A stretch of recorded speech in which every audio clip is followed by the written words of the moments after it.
Bom, nós estamos recebendo agora aqui o Dr. Daniel. E o Dr. Daniel vem para falar de um assunto que é polêmico no Brasil, principalmente nessa época do ano, que é a febre amarela. Doutor, boa tarde. Prazer inenarrável tê-lo aqui. Boa tarde, tudo bem, Valdeir? Seja bem-vindo aqui ao nosso programa, viu, doutor? Obrigado. Tanto é que o doutor vem em homenagem hoje para dar um alerta, vem também de amarelo. Meu hoje, Deus. É a febre amarela. Doutor, já para começar aqui, é o seguinte... agora surgiu um tal de macaco amarelo. Tem alguma coisa a ver com a febre amarela ou não tem nada a ver? Uma coisa é uma coisa, outra coisa é outra coisa? Não tem nada a ver. Na verdade, o macaco, ele é um reservatório do vírus, assim como nós, seres humanos.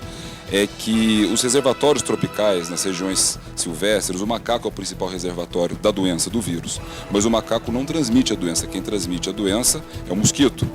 E só que colocou-se isso na população, eles acreditam que o macaco é quem está transmitindo e quem transmite a doença, não é ele. E começaram a matar vários macacos, isso foi uma atrocidade até contra a natureza, isso gerou vários protestos, mas não existe relação direta do macaco e a transmissão da doença. Tem a febre amarela urbana e silvestre? Tem? Sim, na verdade a transmissão, existe a transmissão, o vetor de transmissão silvestre é o hemagogos e o vetor de transmissão urbano é o Aedes aegypti, o mesmo que transmite a dengue. E os sintomas são muito similares, são muito parecidos. A questão toda é que a febre amarela é uma doença tropical e de regiões silvestres, de regiões de clima úmido, com muita chuva e... houve mudanças no gene desse vírus e que os sintomas mudaram, mas são basicamente idênticos. Muito bem. Ontem nós falamos que o Dr. Daniel estaria aqui, mas ele teve um compromisso e não pôde estar e veio hoje para fazer o programa conosco e falar sobre a febre amarela. E algumas perguntas de telespectadores chegaram para a nossa equipe de produção. E a gente já começa as perguntas, que como o tempo de televisão é muito rápido. Bom, a primeira pergunta chega aqui, de uma telespectadora do bairro São Judas Tadeu, a Elisângela. Doutor Daniel, ela quer saber o seguinte: a febre amarela apresenta vários sintomas. Quais são as manifestações da doença em suas fases branda e grave? É interessante. A febre amarela, ela, na maioria das vezes, ela se apresenta de uma forma branda ou benigna, que é febre, calafrio, mal-estar, dor no corpo, cefaleia muito forte. Como qualquer tipo de doença provocada por vírus, é muito até semelhante os sintomas com a da dengue. A questão da dengue é que ela tem uma dor mais retroorbitária, atrás do olho. Já a cefaleia da febre amarela é uma cefaleia mais holocraniana, pega a cabeça toda, não é uma dor tão localizada quanto a da dengue. Mas sintomas são muito parecidos: dor no corpo, mialgia, dor nos músculos do corpo todo, febre, cansaço, fadiga e mal-estar na forma branda. A forma grave, você já tem uma alteração no seu sistema de coagulação e você começa a ter lesões hemorrágicas por todo o corpo. Aí você começa a ter sangramento na gengiva, começa a ter sangramento muitas vezes, você vê pela urina, pelas fezes, que é enterorragia, hemorragia digestiva baixa ou alta. Você pode ter também, muitas vezes, icterícia devido à hemorragia no fígado, aí a pessoa fica amarela. Geralmente, quando o paciente tem alguma doença no fígado, a pessoa fica amarela porque é icterícia, a impregnação de bilirrubina na pele. E quando a pessoa tem a forma grave da febre amarela, ela também fica amarela, daí o nome febre amarela, devido à icterícia pela lesão no fígado. Então isso acontece na forma grave. Então, explicando de uma forma mais simples, forma branda, febre, mal-estar, calafrio, dor no corpo, cefaleia. Forma grave, hemorragia na gengiva, dor abdominal, hemorragias, e a pessoa fica ictérica, ou seja, amarela. Muito bem. Roberto, do bairro São Judas, faz a seguinte pergunta ao doutor Daniel. Os sintomas da febre amarela podem ser confundidos com o de outras doenças e é necessário fazer o diagnóstico diferencial para evitar dúvidas? Sim, claro. A questão toda, a questão que norteia o tratamento é a questão epidemiológica. Nós vivemos hoje um surto, uma epidemia de dengue, especialmente nas regiões de São Paulo, Rio de Janeiro, Espírito Santo. Então, quando você tem epidemia de uma doença, você passa a investigá-la com mais detalhes. Hoje, aqui em São Sebastião do Paraíso, pelo que eu saiba, eu não li, mas pelo que eu saiba, não tem nenhum caso notificado ainda de febre amarela. Mas isso pode chegar, como chegou dengue aqui, como chegam outras doenças. A transmissão acontece de uma certa forma mais nos locais onde chove muito devido à proliferação de mosquito. Mas sim, quando o paciente tem sintomas parecidos numa área endêmica, você tem que fazer investigação através de testes sorológicos, através da coagulação. Você vê o tempo de coagulação do paciente que está alterado e você faz um diagnóstico presuntivo de febre amarela e manda o sangue para a vigilância sanitária, que eles vão fazer a sorologia e diagnosticar. Doutor, aí mora o perigo da automedicação, não? A pessoa está com febre, está com alguns sintomas, já vai na farmácia e pega qualquer remédio e toma. Sim, isso é muito importante. Sempre quando o paciente se sente mal, com febre, mal-estar, desidratação, é muito importante ser visto por um médico. E para que ele faça o diagnóstico correto. Como que é feito esse diagnóstico, doutor Daniel? O diagnóstico de comprovação é o diagnóstico sorológico. Através, você faz o teste de imunoglobulina no sangue e também faz pesquisa do vírus, através da quantificação de DNA e RNA no sangue. É um exame bem específico para a febre amarela. Mas você, quando o paciente chega, você vê que o paciente vive numa área endêmica, nós vivemos uma epidemia. O paciente tem sintomas parecidos e tem alteração no teste de coagulação que é feito, você já interna, trata e notifica. Depois de um certo tempo, o resultado vem se foi ou não a doença, como todas as outras. O senhor falou do vírus e eu pego uma carona nesse vírus aí. O vírus da febre amarela apresenta mutações ou não? Assim, o vírus da febre amarela, ele é um vírus que, agora que tomou essa perspectiva toda, é um vírus muito típico da região do norte, tá certo? Norte, nordeste do Brasil, mais na região norte, porque chove bastante.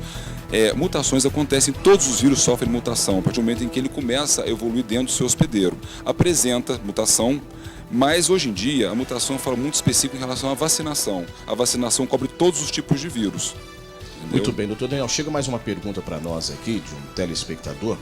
Faz sentido a preocupação de parte da população com a segurança da vacina? Claro, claro. Hoje em dia a vacinação está sendo feita no Brasil todo para se evitar uma epidemia gigantesca da doença, não é? O órgão público, quando você tem uma epidemia, existe muito gasto com pessoas doentes.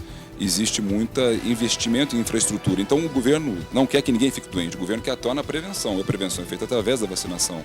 Como vivemos um surto de febre amarela hoje no Brasil, a vacinação é muito importante, mas eu não vejo uma condição tão alarmante assim e desesperadora que as pessoas vão buscar. Hoje em dia eu estava vendo em São Paulo, acabando o estoque de vacinação, as pessoas brigando, é necessário fazer a vacinação. Eu me vacinei há um tempo atrás e eu nunca tive nenhuma dificuldade. A questão da vacinação é muito importante para quando a pessoa vai viajar para alguns países, é necessário. Países da Ásia, por exemplo, acho que o México, países da América Central cobram esse tipo de certificação de vacinação. A vacinação previne a doença, mas é necessário saber se a pessoa foi imunizada pela vacinação. Muito bem, como que a população deve fazer para prevenir essa doença? Da mesma forma que faz com a dengue, né? A questão mais importante é saber que quem transmite essa doença é o mesmo mosquito que transmite a dengue, que é o Aedes aegypti, é o grande vilão. Um mosquitinho desse tamanho, mas faz um estrago, hein, doutor? Exatamente. Então, a forma de prevenção, como o vetor de transmissão é o mosquito, é evitar a proliferação do mosquito. Como? Evitando água parada, tomando conta dos estoques dentro de casa, caixa d'água aberta, poças, vasos. Evitando isso, o poder público pode fazer o processo de sanitização, jogando através de políticas públicas com aplicação de fumacê, como os agentes de saúde que vão até as residências para poder ver se existe ou não água parada. Essa é a principal forma. Local onde não existe proliferação do mosquito, não existe dengue nem febre amarela. Muito bem, olha, ligaram para nós aqui dizendo que o poder público tem que ver o que está acontecendo em cima ali da biblioteca municipal. Tivemos uma denúncia aqui sobre água parada em cima da biblioteca municipal. Então a gente pede aos responsáveis para que verifique isso para nós com a máxima urgência. A pessoa então tem que sair atrás da vacina, não, doutor? Sim. Tem que se precaver, não? Claro, a vacinação, a imunização é sempre importante. E a pessoa vacinada e imunizada não adquire a doença, não fica doente. Isso é muito importante. Outra pergunta que chega muito interessante também aqui é da Rafaela, lá do centro da cidade. A febre amarela é contagiosa? Ela é transmitida por um mosquito. Não existe contato... Pega de pessoa por pessoa, para pessoa. Não, ela não pega. Eu não passo para você por contato direto e nem indireto febre amarela. A forma de transmissão é através da picada da fêmea do mosquito.